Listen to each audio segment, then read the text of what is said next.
It is late at night, and your phone starts vibrating. The person on the other end is aggressive, demanding thousands of dollars for a credit card you haven't used in a decade, or perhaps a medical bill that originally belonged to your late parent. When someone is shouting and threatening legal ruin, the reflex is to make the noise stop. You might figure that offering them $20 right now will get them off the line and buy you some peace and quiet. That tiny payment, even if it is just fact dollars, is a specific legal action. It carries consequences that reach far beyond getting a collector to hang up the phone. This industry identifies a gap in consumer knowledge. By leveraging the stress of a collection call, these agencies guide people into a legal arrangement they didn't know they were entering. To understand this process, you first need to see the boundary between criminal and civil law. If you fall behind on a credit card, you haven't committed a crime. The police aren't going to arrest you, and you cannot be sent to jail. It is strictly a civil matter. This is a timeline showing how civil liability works. The debt ages year by year until it crosses this threshold, known as the Statute of Limitations. Every state has one for debt, typically ranging from 3 to 10 years. Once a debt crosses that line, it becomes time-barred. The creditor is stripped of the legal power to sue you for that money.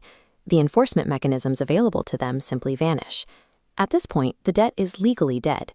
But predatory collection agencies build their profit model on the assumption that you are unaware of this expiration date. That statute of limitations clock does not start ticking the day you open an account.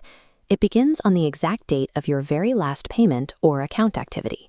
Once an account goes quiet long enough to die legally, it enters the zombie debt market. These are third-party companies that buy massive portfolios of expired debt for pennies on the dollar. These buyers purchase accounts knowing they have no legal leverage.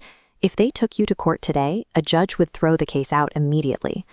Because they lack the power to sue, these collectors resort to aggressive harassment, tactics actively monitored and penalized by regulators at the Federal Trade Commission. Without a valid path to a courtroom judgment, a zombie debt buyer relies on psychological pressure outside of it.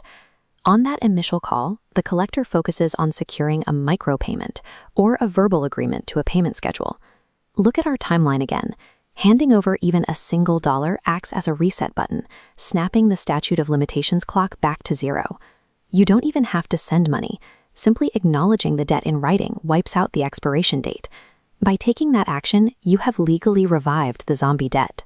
The collector now has the legal right to sue you for the entire original balance, plus years of accumulated interest.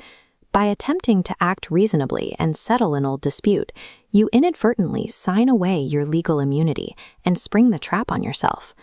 When one of these collectors calls, defensive discipline is required. Don't confirm the debt is yours. Don't agree to a payment schedule. And don't provide your financial information. Instead, you can invoke the Fair Debt Collection Practices Act. This federal law was designed specifically to shield consumers from abusive and deceptive debt collection.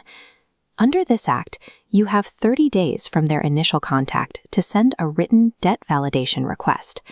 This letter legally demands that they provide proof that they actually own the debt in question.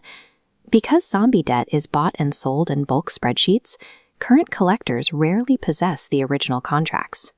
If they cannot produce that valid proof, federal law mandates they stop contacting you immediately. Even with federal rules in place, an aggressive collector might still file a civil lawsuit for a time-barred debt. This strategy assumes the consumer will be too intimidated to go to court.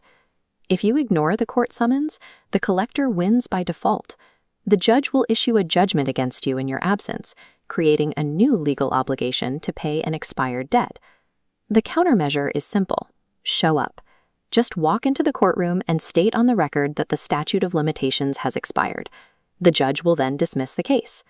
These collectors thrive on confusion, but by understanding the rigid deadlines of civil procedure, you stop being a target and become a citizen protected by the law.